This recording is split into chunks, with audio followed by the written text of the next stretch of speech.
సొంత ఇల్లు లేదు తెలుసా ఆడపిల్లలకి.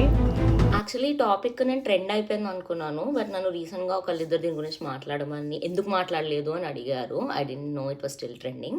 సో, ఇప్పుడు తనేమంది సొంత ఇల్లు లేదు ఆడపిల్లలకి అని చెప్పి. 80% కేసెస్‌లో that is true. I agree with her. తను చెప్పింది కరెక్టే అనొచ్చు. అండ్ మోస్ట్‌లీ చాలామంది వాళ్ళ ఎక్స్‌పీరియన్సెస్ నుంచి, వాళ్ళ చుట్టూ చూసిన సమాజం నుంచి మాట్లాడతారు కాబట్టి, what she said I don't disagree with her.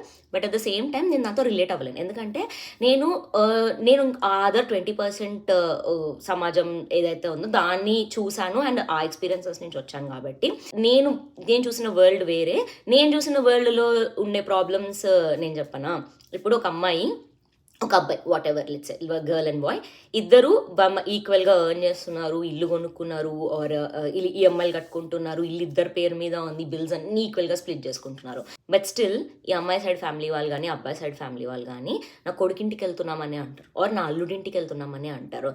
దీని పేరు మీద ఇల్లు ఉంది, దీని జేబులోంచి మంచి నీళ్ళలాగా డబ్బులు వాడుతున్నాయి, బట్ అది ఎవరు ఎక్నాలెడ్జ్ చెయ్యరు. అండ్ ఇంకా ఆ mind set, it's not about అమ్మాయిలకు సొంత ఇల్లు ఉందా లేదా అని కాదు, it's the mind set of people. So ఇప్పుడు ఫర్ ఎగ్జాంపుల్ లెట్స్ ఒక అబ్బాయి అమ్మాయికి వచ్చి హెల్ప్ చేస్తున్నాడు ఇంట్లో, వంట చేయడానికి ఇంట్లో పనులకి. సో అందరు వచ్చి ఆ అమ్మాయితోటి మీ ఆయన చాలా మంచోడు, నీకు ఇంట్లో అన్ని పనులకి హెల్ప్ చేస్తాడు అంటారు.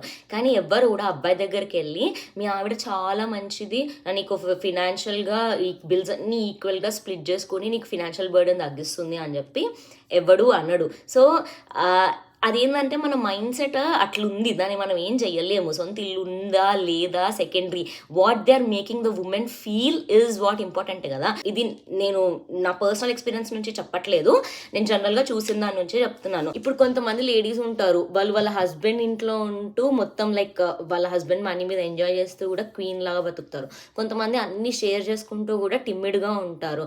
హస్బెండ్ ఇంట్లో ఉంటున్నా, తన సొంత ఈఎంఐ కట్టుకుంటూ తన ఇంట్లో ఉంటున్నా doesn't matter, as long as people start acknowledging that ఆ ఇల్లు ఇద్దరికి ఈక్వల్ రైట్స్ ఉన్నాయి అని చెప్పి ఎప్పుడైతే ఆ అమ్మాయిని ఫీల్ చేపిస్తారో, ఎప్పుడైతే మనకి పేట్రియార్కియల్ మైండ్ సెట్ అనేది చేంజ్ అవుతుందో, అంటే ఇప్పుడు అబ్బాయి సంపాదిస్తుంటే ఫ్యామిలీ కోసం సంపాదిస్తాడు, తన బర్డెన్స్ అన్ని భుజాల మీద తీసుకుంటాడు. కానీ అమ్మాయి మాత్రం సంపాదించి luxury handbags, watches, jewellery కొనుక్కుంటది అని అనుకుంటారు, రెస్పాన్సిబిలిటీ తీసుకుంటది అని అనుకోరు. So I think it's the mindset problem అమ్మాయిలది అండ్ చూసే చుట్టూ ఉన్న జనాలది, సొసైటీది కూడా.